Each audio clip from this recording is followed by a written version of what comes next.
Thank you, Chair Cantwell. The FAA has been without a permanent administrator for nearly a year, and this is a hatchet job. Instead of moving quickly to confirm the president's nominee, Republicans and their allies have tried to delay Mr. Washington's confirmation by attacking him, throwing everything they have to try and stop a qualified nominee, and in doing so, they are smearing a longtime public servant and Army veteran. Mr. Washington has decades of experience overseeing large, complex transportation organizations. He runs the Denver International Airport, the world's third busiest airport. He ran LA Metro, one of the largest transportation systems in the world, and he honorably served his country for 24 years, serving in the U.S. Army Tank Command before earning the rank of Command Sergeant Major, the highest non-commissioned officer rank an enlisted soldier can achieve. But he's facing a smear campaign.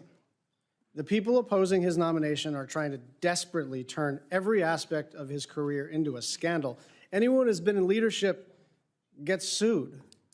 I think I was sued like 2 months ago, and they named every member of the congressional delegation, every member of the I think it was every member of the legislature. Someone actually threw the summons over my fence and said, you got served. I didn't know that was the thing they said. And I went back to my staff, many of whom are lawyers, and they said, what is this? And they said, well, they named the governor.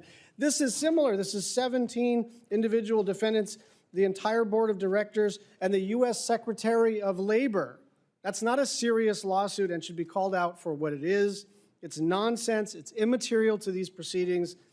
And it's just a pretext for opposing the nominee's confirmation to this critical agency because, again, Mr. Washington is well qualified for the job. During his time as CEO of DIA, the airport has seen a nearly 20% increase in passengers, substantially contributed to by my arrivals from HNLDEN every Monday. And before becoming CEO there, he spent 6 years as CEO of LA Metro running the transportation system in our country's largest metro area. Before that, he spent 6 years as CEO of the Denver Regional Transportation District, overseeing a system that serves nearly 50 million riders annually.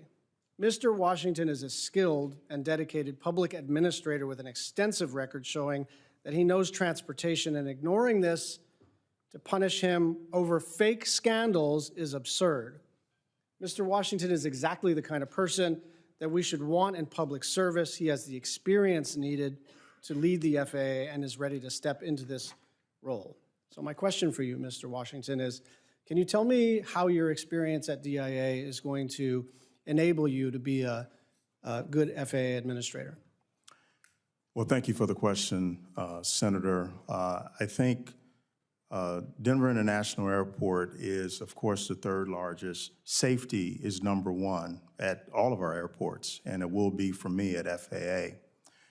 In running Denver International Airport, someone asked me the other day, well, what do you do when you first get up in the morning as the CEO of Denver International Airport? And I talked about reading my sit rep, if you will.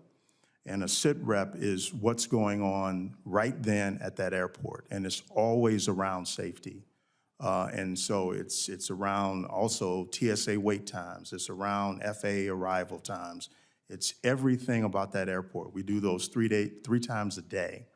And so I believe that what I'm doing now and what I have done for the last 40 years, to include my military career, is directly transferable. In terms of especially leadership. Leadership is a real thing. It is a real skill, motivating people, inspiring people, getting people to do what they otherwise may not do is a real skill. And I think when we talk about the FAA, we're talking about a different kind of organization that needs a different skill set to run it now in this day and time. And I think I bring that to the table. Thank you very much. Senator Moran.